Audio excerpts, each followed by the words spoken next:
Qoraqalpog'istondagi Sudochye ko'li flamingolar qo'nim topgan dunyodagi 4 ta asosiy manzillardan biridir. Ammo yaqin kelajakda ushbu noyob qushlar Sudochye ko'lini tark etishi mumkin.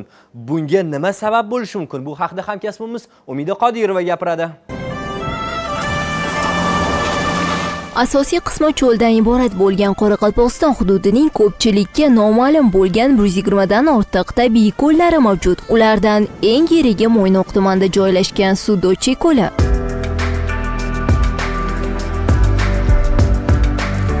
Biz hozir Sudochye ko'li yaqinida joylashgan Belaya Urga posyolkasini oldida turibmiz. Bu yerda 1960-yillargacha aholi istiqomat qilgan. Hozir ushbu manzilda maktab, shifoxona, cherkov va baliq sexlarining qoldiqlarigina qolgan xolos. Sudochye ko'lidagi 240 dan ortiq turdagi qushlarning 30 tasi noyob qushlar sifatida xalqaro va milliy qizil kitobga ham kiritilgan. Migratsiya davrida esa bu yerda millionlab qushlarni uchratish mumkin. Umumiy maydoni 84 ming gektarni tashkil etuvchi maskanda mahalliy tilda qizilg'oz deb ataluvchi flamingolar ham yashaydi. Lekin Sudochye ko'lining ba'zi bir qismlari botqoqlikka aylanmoqda.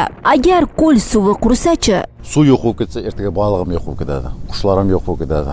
O'zi dunyo yuzida 4 yerga kelib flamingo kelib baliqlaydi. Shu 4 taning ichida bittasi Sudochye.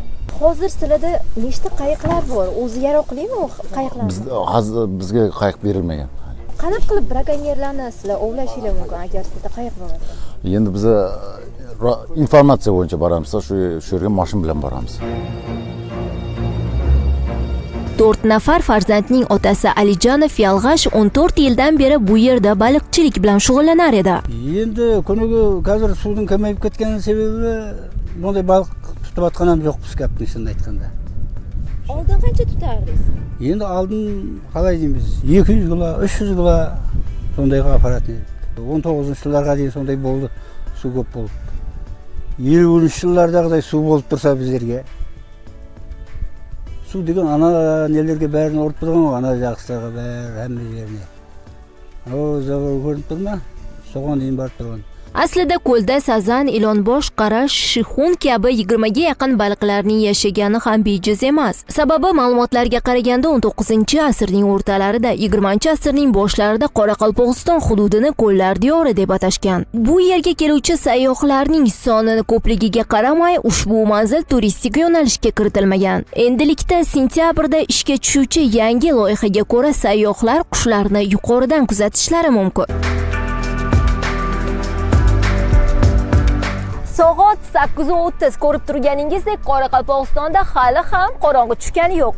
Biz esa Turkmaniston bilan chegaradosh bo'lgan hudud Sariqamush ko'lidamiz. Sohili chig'anoqlarga to'lgan ko'lning 30% O'zbekistonga, 70% esa Turkmanistonga tegishli. Asosiysi mazali baliqlar maskani bo'lgan manzil Nukusdan deyarli 300 kilometr uzoqlikda joylashgan. Bu kabi manzillarning Qoraqalpog'istonda 100 dan ortig'i mavjud. Biz esa ularni sizga tanishtirishda davom etamiz. Umida Qodirova, Bahodir Qurolboyev, Markaziy studiya uchun.